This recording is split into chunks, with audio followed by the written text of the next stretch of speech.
Hello guys, तो आपका स्वागत है। तो आज हम दो क्वेश्चन करेंगे। देखिए, दो क्वेश्चन जो पोस्ट पे कर रखे हैं उनका हम सॉल्यूशन देखते हैं। पहला है which of the following is an odd composite number. तो देखो, सबसे पहले तो यहाँ पे बात कर रहा है ओड की। ओड के बाद पूछ रहे हैं कंपोजिट। अब देखो, ओड तो आप जैसे ऑप्शन चेक करोगे तो ये भी ओड है, ये भी ओड है, ये आपका इवन है, ये भी आपका ओड है। तो ये वाला तो आपका कैंसिल हो गया। अब रही बात कंपोजिट नंबर की। कंपोजिट नंबर वो होता है जो, एक तो भाई नंबर जो है हमेशा खुद से और वन से तो डिविजिबल होता ही है, उनके अलावा भी अगर किसी से डिविजिबल हो रहा है ना तो वो हमारा क्या होता है, कंपोजिट नंबर होता है। अब जैसे मान लो 4 है, सबसे स्मॉलेस्ट कंपोजिट नंबर हमारा 4 है। अब 4 को देखोगे क्या आएगा भाई, 4 से भी डिविजिबल होता है, 1 से भी डिविजिबल होता है और 2 से भी डिविजिबल होता है। 2 की टेबल में आता है नहीं, तो 4 हमारा स्मॉलेस्ट कंपोजिट नंबर है।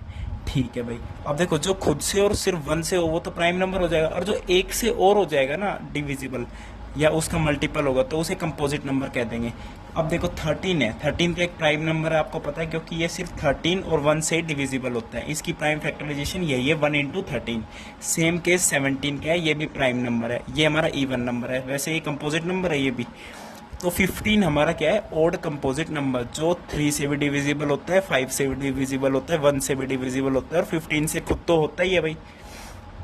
तो ये हमारा क्या है, ओड कंपोजिट नंबर। अब सेकंड क्वेश्चन क्या था, for some integer m every even integer of the form. भाई कोई भी इंटीजर है m, तो कह रहा है इवन इंटीजर किस फॉर्म का होगा। तो ऑब्वियसली यहाँ पे ऑप्शन चेक करोगे या ऑप्शन ना भी दे, आपको पता होना चाहिए इवन नंबर वो होता है जो 2 से डिविजिबल हो।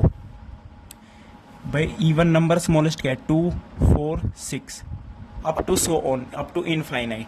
ठीक है। अगर नेगेटिव में भी देखोगे ना तो -2, -4 ये इवन नहीं होते। ये नेगेटिव में तो इवन मान सकते हो, लेकिन यहाँ पे इवन इंटीजर बोल रहा है तो वो 2 से ही स्टार्ट होता है, और वो बेसिकली हम पॉजिटिव ही देखते हैं। लेकिन जब नेगेटिव भी चेक करोगे तो ये भी 2 से डिविजिबल होते हैं। भाई -4 को क्या लिख सकते हैं, 2 से डिवाइड करने के बाद -2। यानी सबसे मेन केस क्या है, 2 से डिविजिबल होना। तो गाइज 2 से वो डिविजिबल होगा। अगर m 2 से डिविजिबल होगा तो इवन इंटीजर किस फॉर्म का होना चाहिए, 2m। तो ये को 2m, सी ऑप्शन यहाँ पे करेक्ट होगा, क्योंकि ये 2 से डिविजिबल है जहाँ पे रिमाइंडर 0 आ रहा है 2 से डिवाइड करने के बाद। अब m को 2 से डिवाइड करोगे तो m/2 आएगा, इसको करोगे m+1 को तो भी बात नहीं बनेगी, यानी रिमाइंडर 0 आना चाहिए। तो 2m क्या है, एक ऐसा इंटीजर है, इवन इंटीजर है। ओके गाइज, तो इसका आंसर क्या हो जाएगा, 2m। थैंक यू, नमस्कार।